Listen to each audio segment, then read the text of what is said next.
नमस्कार दोस्तों, कैसे हो आप सभी। आई होप कि आप अच्छे होंगे, आपकी पढ़ाई अच्छे से चल रही होगी। आज हम 11th के स्टूडेंट्स के लिए फिजिक्स से रिलेटेड वीडियो लेकर आए हैं। 11th में हमारा चौथा चैप्टर गति के नियम, लॉ ऑफ मोशन चल रहा था और इस वीडियो में इस चैप्टर से रिलेटेड एक और महत्वपूर्ण टॉपिक बल, फोर्स लेकर आए हैं। इस वीडियो में बल की बेसिक जानकारी प्राप्त होने वाली है। सबसे पहले हम बात करेंगे कि बल होता क्या है, कितनी प्रकार के होते हैं, बल से रिलेटेड फॉर्मूला देखेंगे, बल का सदिश रूप देखेंगे, उसके पश्चात बल के मात्रक और विमाएं यहां पर ज्ञात करेंगे, समझेंगे। विद्यार्थियों, यदि आप हमारे YouTube चैनल पर नए हैं तो चैनल को सब्सक्राइब कर लीजिए, साथ में बेल आइकन भी दबा दीजिए ताकि आपको आगे की वीडियोस की नोटिफिकेशन मिलती रहे। अब मैं आज की इस वीडियो को स्टार्ट करता हूं। सबसे पहले हम बात करेंगे कि बल होता क्या है। तो देखिए, आपने छोटी कक्षाओं में बल को परिभाषित किया है कि किसी वस्तु को खींचने या धक्का लगाने को ही बल कहते हैं। छोटी क्लासों में आपने बल की देखिए क्या डेफिनेशन दी है। यदि आप किसी वस्तु को खींच रहे हैं या उस वस्तु को धक्का लगा रहे हैं तो इसी क्रिया को ही बल कहा जाता है। तो ये जो डेफिनेशन है वो हालांकि स्टैंडर्ड डेफिनेशन नहीं है, बट आपने छोटी कक्षाओं में इसके बारे में अध्ययन किया है, वो मैं आपके सामने रख देता हूं। एक बार क्या पढ़ा है आपने कि किसी वस्तु को खींचने या धक्का लगाने को, खींचने या धक्का लगाने को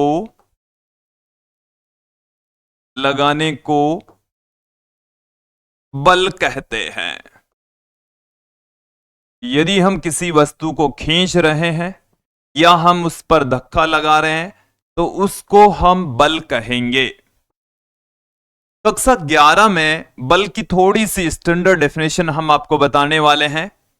हमने इस चैप्टर में गति के नियम पढ़े हैं और गति के पहले नियम में हमने आपको बताया है कि गति के पहले नियम से हमें बल की परिभाषा प्राप्त होती है। वहां हमने देखा था कि एक ऐसा कारक जो किसी वस्तु की, किसी पिंड की अवस्था में परिवर्तन कर दे, बल कहलाता है। अवस्था का मतलब है स्थिर अवस्था, गतिशील अवस्था या दिशा की अवस्था, अर्थात ऐसा कारक जो किसी वस्तु की स्थिति में बदलाव कर दे या उसके वेग में परिवर्तन कर दें, उसकी दिशा में परिवर्तन कर दें, बल कहलाता है, फोर्स कहलाता है। यह डेफिनेशन है, मैं आपके सामने पुट कर देता हूं। चलिए, गति का पहला नियम, प्रथम नियम। गति का प्रथम नियम बल की परिभाषा देता है। बल की परिभाषा, बल की परिभाषा देता है। पहले नियम से हमें बल की डेफिनेशन प्राप्त होती है। हमने गति के नियम में ही ये पढ़ा। दूसरे नियम में हमने ये पढ़ा कि बल है वो किसी वस्तु पर यदि लग रहा है तो उस बल का मान उसके संवेग में परिवर्तन की दर के समानुपाती होता है। वहां से हमें बल का सूत्र प्राप्त होता है। तो गति का द्वितीय नियम बल का सूत्र देता है, पहला नियम डेफिनेशन देता है। अब देखिए, डेफिनेशन में आपके सामने पुट कर रहा हूं।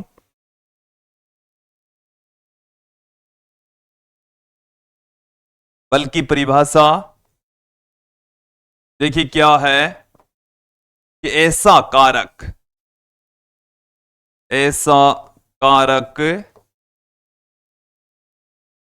जो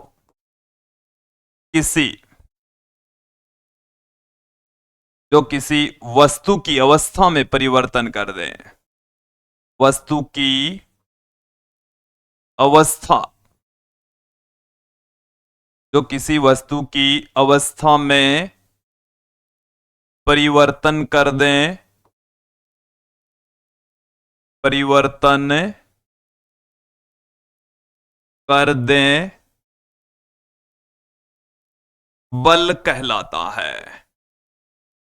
बल कहलाता है। ऐसा कारक जो किसी वस्तु की अवस्था में परिवर्तन कर दें, बल कहलाता है। यहां पर अवस्था का अर्थ क्या है इसे भी आप समझ लीजिए।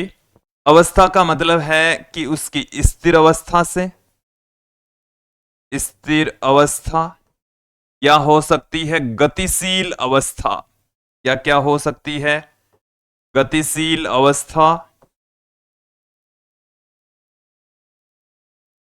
दिशा की अवस्था,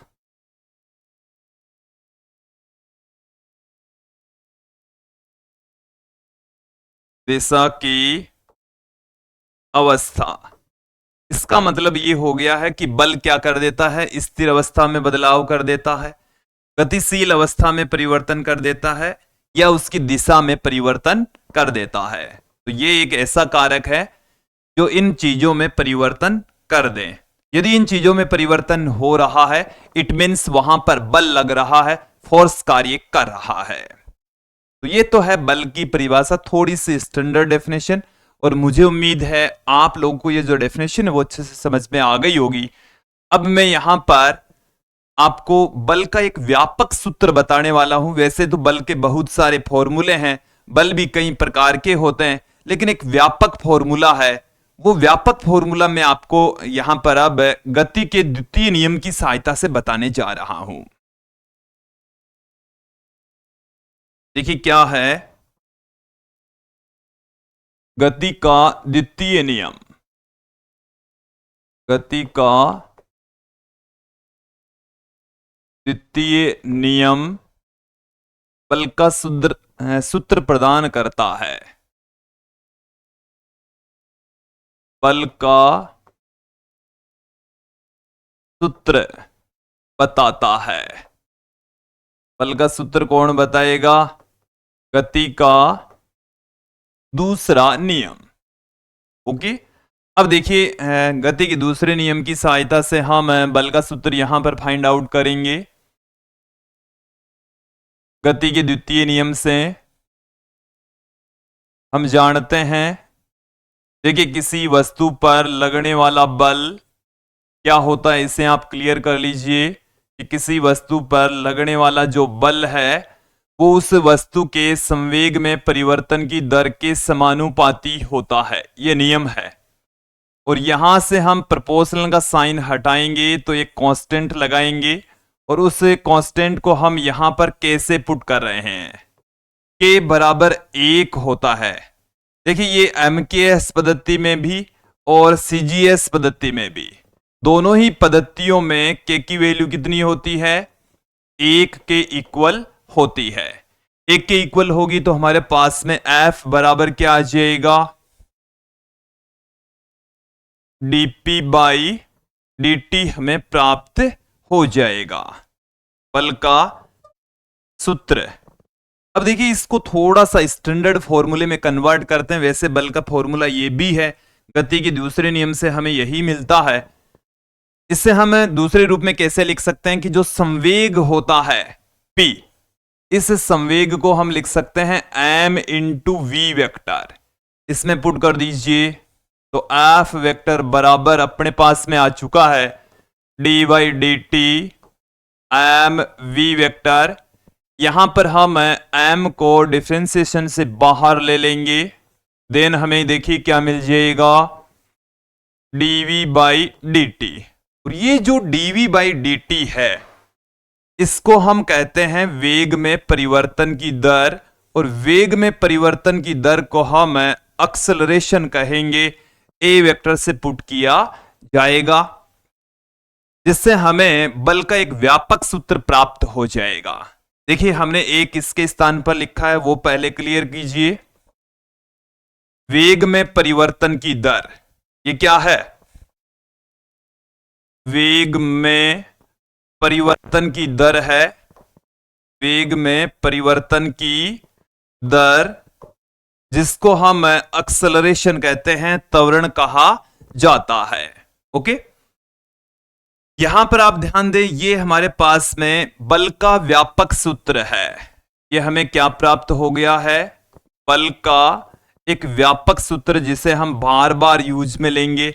बल को इसी रूप में ही लिखा जाएगा। तो हमें बल का एक मुख्य फॉर्मूला, व्यापक सूत्र प्राप्त हो चुका है, F vector equal to M A vector. इसे आप ध्यान रखें, समझ में रखें। और देखिए, बल की डायरेक्शन एक्सेलरेशन की डायरेक्शन में होगी। बल की दिशा किधर होगी? एक्सेलरेशन की डायरेक्शन में होगी। अब देखिए, ये जो एक्सेलरेशन है, इसकी भी डायरेक्शन अलग अलग स्थितियों में अलग अलग होती है। देखिए, जब वेग बढ़ रहा हो तो वेग की दिशा में, वेग घट रहा हो तो वेग की विपरीत दिशा में, और जब कोई कण सर्कुलर पाथ पर गति करता हो तो परिधि से केंद्र की ओर एक्सेलरेशन की डायरेक्शन होती है। ओके, और जब प्रक्षेप्य गति होती है तो देखिए, उसमें वेग के, ऐसे नहीं कह सकते कि वेग के परपेंडिकुलर है या वेग की दिशा में है या विपरीत दिशा में, वहां पर अलग ही कोण बनता है।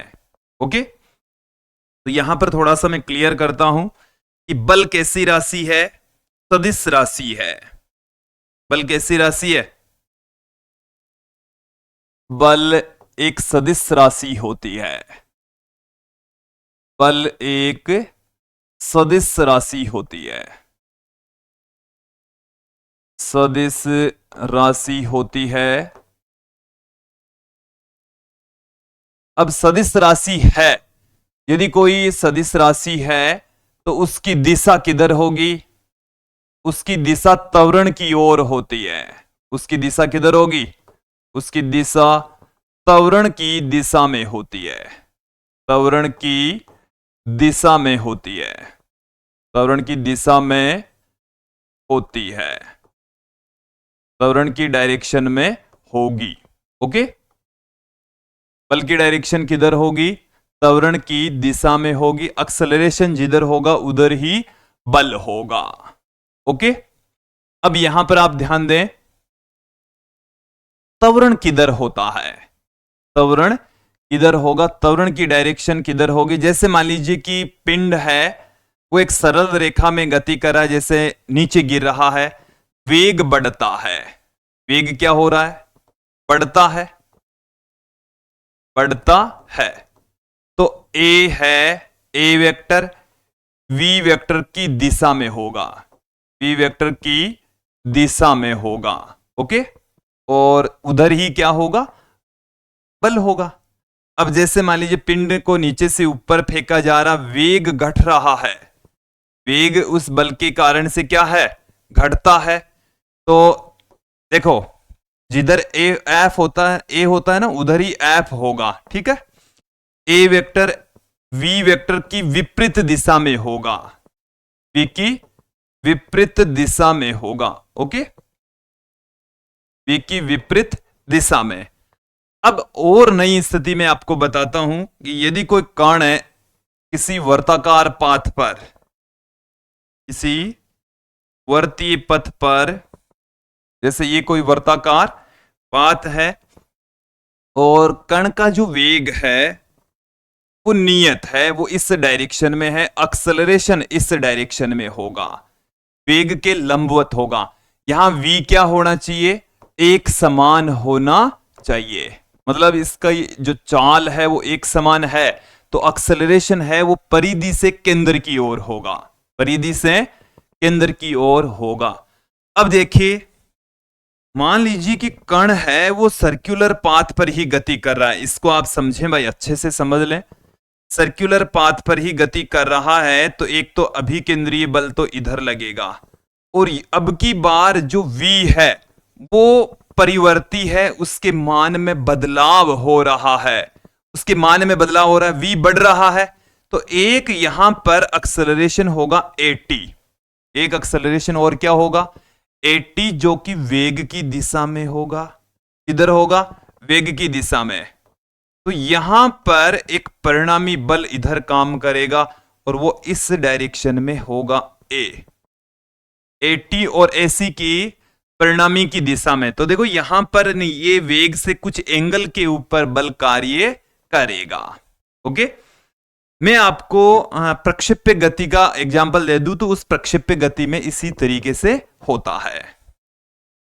तो त्वरण की दिशा में बल की दिशा होती है और त्वरण की दिशा अलग अलग स्थितियों में अलग अलग होती है।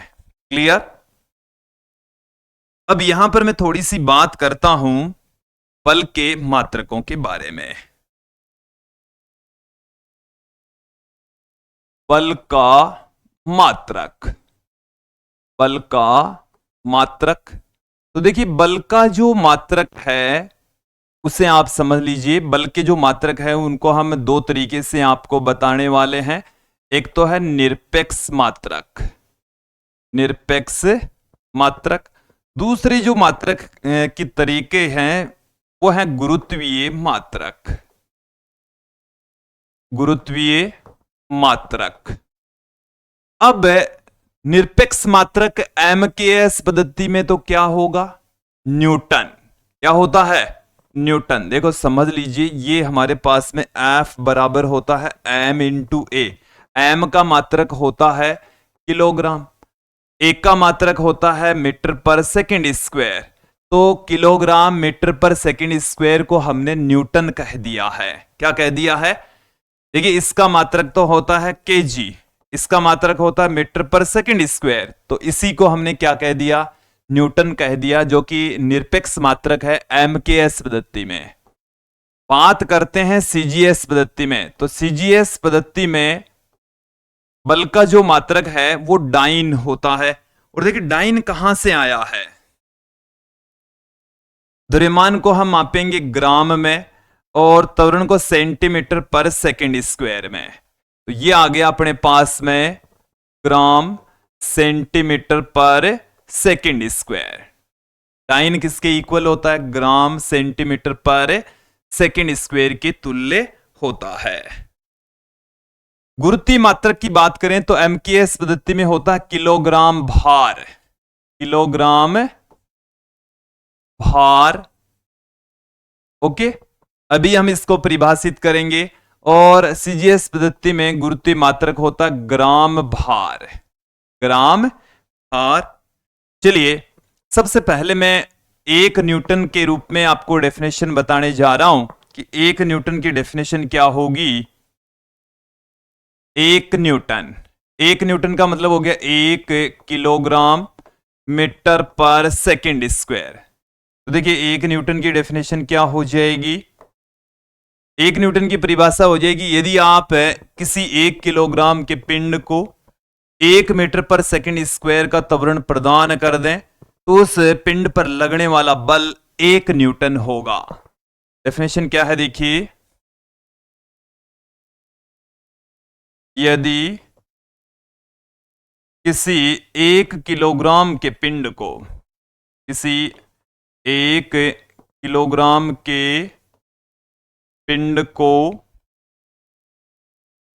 1 मीटर पर सेकंड स्क्वायर का त्वरण प्रदान कर दिया जाए, त्वरण प्रदान कर दिया जाए, 1 मीटर पर सेकंड स्क्वायर का त्वरण प्रदान कर दिया जाए तो पिंड पर लगने वाला बल, पिंड पर लगने वाला बल 1 न्यूटन होगा, 1 न्यूटन होगा। यह है 1 न्यूटन की स्टैंडर्ड डेफिनेशन। क्लियर? अब मैं आपके सामने एक डाइन की डेफिनेशन पुट करने जा रहा हूं। एक डाइन की परिभाषा क्या है देखिए, एक डाइन होगा 1 ग्राम सेंटीमीटर पर सेकंड स्क्वायर। तो यहां से अपने पास में देखिए क्या आ जाएगी, 1 डाइन।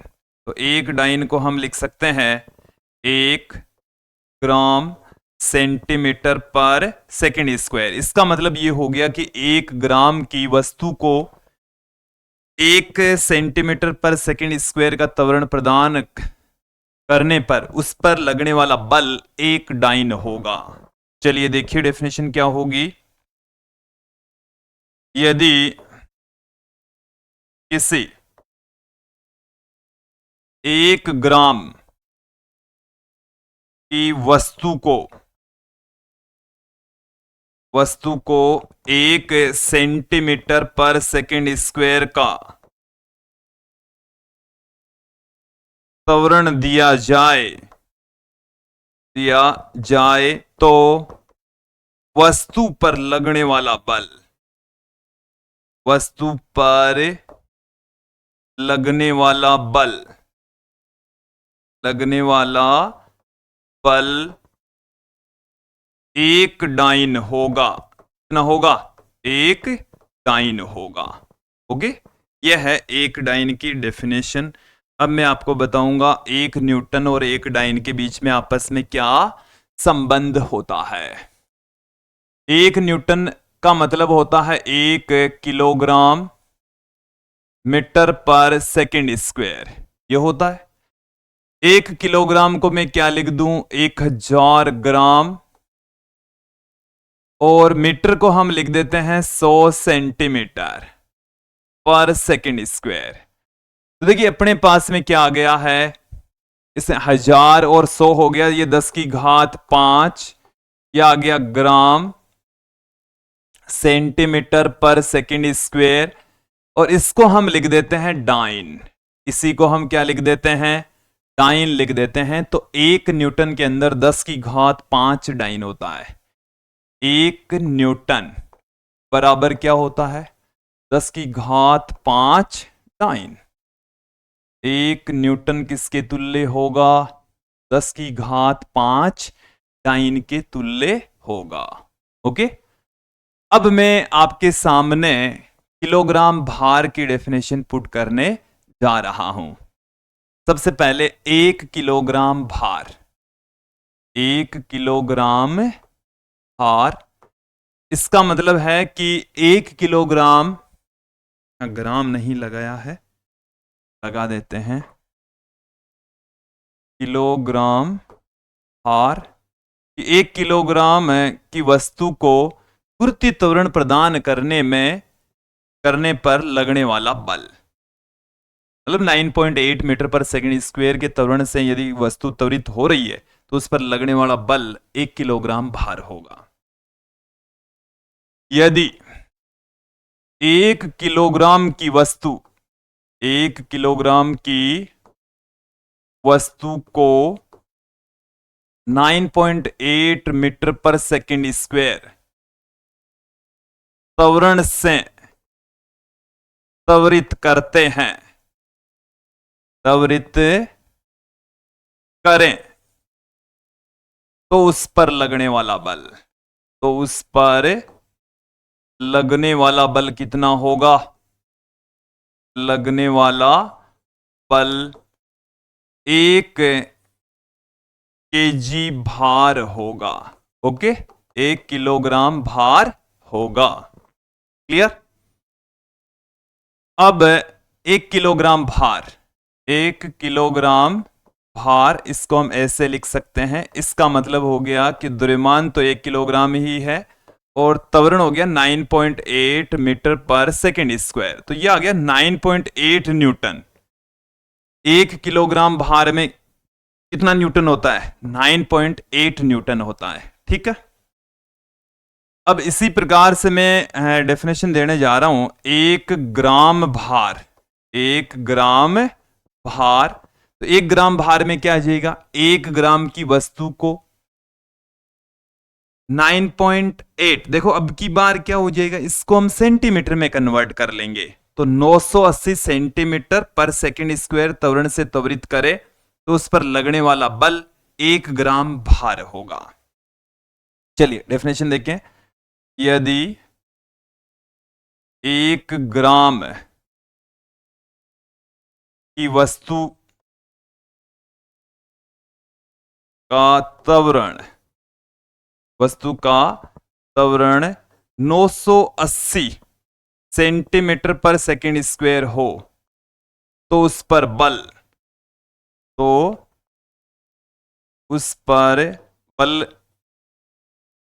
1 ग्राम भार होगा। 1 ग्राम भार होगा। देखिए क्या है 1 ग्राम भार, 1 ग्राम भार, 1 ग्राम भार का मतलब क्या होता है?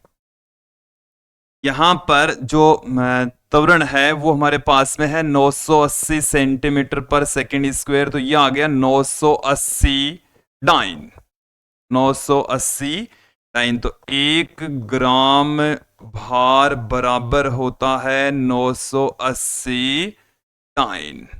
ओके, ये होगा। तो ये मैंने बता दिए हैं बल के विभिन्न मात्रक, उनकी डेफिनेशन जो आपको समझ आ जानी चाहिए। अब मैं थोड़ा सा आगे बढ़ता हूं, बल की विमा लेता हूं। अब हम किसकी बात करेंगे? बल की विमा। बल की विमा। तो देखिए बल की जो विमा है वो हम इस फॉर्मूले की सहायता से ज्ञात करेंगे।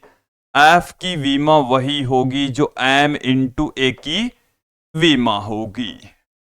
अब m इंटू ए की विमा क्या होगी? m की विमा हो जाएगी m1 और ए की विमा हो जाएगी L1t-2। देन अपन को मिल जाएगा f की विमा बराबर m1 L1t-2। ये हमें प्राप्त हो चुकी है एफ की विमा, बल की विमा। और इस विमा को आपको याद ही रखना है क्योंकि ये बार बार यूज में आती रहेगी। जब हम दूसरी राशियों की भी विमा निकालेंगे तो इसका बार बार प्रयोग होगा। इस कारण से इसको ध्यान में रखें, याद रखें, दिमाग में फिट बैठा। आगे बढ़ते हैं। अब मैं यहां पर बात करता हूं कि बल कितने प्रकार के होते हैं। देखिए विद्यार्थियों, बल बहुत सारे प्रकार हैं, लेकिन प्रकृति में मूलभूत 4 बल होते हैं। प्रकृति में कितने बल हैं? प्रकृति में मूल बल, प्रकृति में मूल बल। कितने मूल बल हैं? देखें, पहला जो बल है वो हमारे पास में है गुरुत्वाकर्षण बल। गुरुत्वाकर्षण बल, ग्रेविटेशनल फोर्स, और इसको हम एफ जी से लिखेंगे। किससे पुट करेंगे? एफ जी से। दूसरा हमारे पास में है दुर्बल नाभिकीय बल। दुर्बल नाभिकीय बल,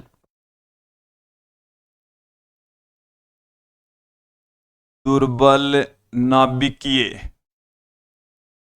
दुर्बल नाभिकीय बल, weak nuclear force F W से मैं लिख देता हूं। तीसरा जो बल है वो है विद्युत चुंबकीय बल, विद्युत चुंबकीय बल, इसको हम एफ ई से पुट कर देते हैं। और चौथा और अंतिम जो बल प्रकृति में पाया जाता है वो है परबल नाभिकीय बल। परबल नाभिकीय बल, और इसको हम एफ एन से पुट करेंगे। इससे लिखा जाएगा एफ एन से। अब देखिए ये जो बल है, इनके अलावा प्रकृति में कोई और बल नहीं है। यदि आप कोई और बल पढ़ते हैं, जैसे हम घर्षण बल पढ़ते हैं, श्यान बल पढ़ते हैं, ये सब बल है वो इन्हीं में से किसी न किसी एक का ही रूप है। ओके, इन्हीं से ही दूसरे बल बनते हैं। वो हमें पता नहीं होता, अलग अलग सिचुएशन में इनमें से कोई ना कोई एक बल काम कर रहा होगा। गुरुत्वाकर्षण बल है, ये द्रव्यमानों के मध्य लगता है। किसके बीच में काम करेगा? द्रव्यमानों के मध्य, द्रव्यमानों के मध्य। फिर दुर्बल नाभिकीय बल, देखिए जब नाभिक का क्षय होता है, रेडियो एक्टिव क्षय होता है, तो उस स्थिति में जो पार्टिकल्स हैं उनके मध्य लगने वाला जो बल है उसको हम नाभिक, दुर्बल नाभिकीय बल कहेंगे। तो नाभिकीय अभिक्रियाओं में बल, किसमें बल लगेगा? ये नाभिकीय अभिक्रियाओं में, रेडियो एक्टिव अभिक्रिया कह दीजिए, नाभिकीय अभिक्रियाओं में या क्या हो सकता है, रेडियो एक्टिव, रेडियो एक्टिव क्षय में जो बल काम करता है, पार्टिकल्स पर जो बल लगता है वो है दुर्बल नाभिकीय बल। इसका वैसे कोई पर्टिकुलर अभी तक कोई फॉर्मूला नहीं है और खोजें चल रही है इसके बारे में। फिर है विद्युत चुंबकीय बल, ये आवेशों के बीच में लगता है, विद्युत आवेशों या चुंबकीय आवेशों के बीच में ये काम करेगा। फिर है परबल नाभिकीय बल, परबल नाभिकीय बल है ये न्यूक्लियनों के बीच में काम करता है। न्यूक्लियन वो कण होते हैं जो नाभिक के अंदर पाए जाता है, तो न्यूट्रॉन न्यूट्रॉन के बीच में, प्रोटॉन प्रोटॉन के बीच में, या न्यूट्रॉन प्रोटॉन के बीच में जो बल लगता है वो परबल नाभिकीय बल होता है। इसको हम Fn से लिखते हैं। देखिए ये जो बलों का क्रम मैंने लिखा है ये सबसे कमजोर बल है और प्रकृति में ये वाला जो बल है वो सबसे प्रबलतम बल है। इनकी तुलना में जो गुरुत्वाकर्षण बल होता है वो बहुत कमजोर बल है, काफी दुर्बल बल होता है। देखिए इनका रेशियो मैं आपके सामने लिखने जा रहा हूं, Fg बराबर Fg अनुपात Fw अनुपात Fe अनुपात Fn। तो यदि ये 1 है तो दुर्बल नाभिकीय बल इससे 10 की घात 25 गुना, और विद्युत चुंबकीय बल 10 की घात 36 गुना, और नाभिकीय बल है वो 10 की घात 38 गुना लगता है। ओके, तो ये इनके बीच में रेशियो होता है। ये आपको समझ आ जाना चाहिए, क्लियर हो जाना चाहिए। अब मैं थोड़ी सी यहां पर बात करता हूं कि यदि हम बल को घटकों के रूप में लिखें, अपने पास में जो बल हैं F है, F वेक्टर बराबर m इंटू ए वेक्टर, घटकों के रूप में, घटकों के रूप में कैसे आप लिख सकते हैं? तो देखिए हमारे पास में F को हम इस तरीके से लिख सकते हैं, F vector equal to F X I के प्लस एफ वाई जे के प्लस एफ जेड के। मतलब ये एक्स एक्सिस दिशा में बल, वाई दिशा में बल, जेड दिशा में बल, ये आ गया टोटल बल। एक्सेलरेशन को भी हम इस तरीके से लिख सकते हैं, ए एक्स आई के प्लस ए वाई जे के प्लस ए जेड के कैप। यहां से इन दोनों को कंपेयर कर लें तो एफ वेक्टर इसका वैल्यू है, चलिए वैल्यू ही रख देते हैं इन सब की, देन अपन को क्या मिल जाएगा, एफ एक्स आई के प्लस एफ वाई, ये आ गया हमारे पास में एम, एम इंटू में हमारे पास में ये वाली वैल्यू आ चुकी है, ये वाली वैल्यू आ चुकी है, ये वाली वैल्यू आ चुकी है, तो इसको हम यहां पर रख देंगे, इस वाली वैल्यू को। चलिए हमने थोड़ा सा सही नहीं लिया है तो एक बार डिलीट करता हूं मैं, यहां से लेते हैं, ये आ जाएगा, ये इसके गुणा में आ जाएगा। तो इन दोनों को यदि हम कंपेयर करें तो एफ एक्स की वैल्यू आ जाएगी एम इंटू ए एक्स, एफ वाई की वैल्यू आ जाएगी एम इंटू ए वाई, और एफ जेड की वैल्यू आ जाएगी एम इंटू ए जेड। यह आ गया है बल घटकों के रूप में अलग अलग दिशाओं में बल की जो वैल्यू है वो इस तरीके से होगी। विद्यार्थियों, ये था आज का हमारा वीडियो जिसमें हमने बल के बारे में आधारभूत जानकारी प्राप्त की, बेसिक जानकारी प्राप्त की।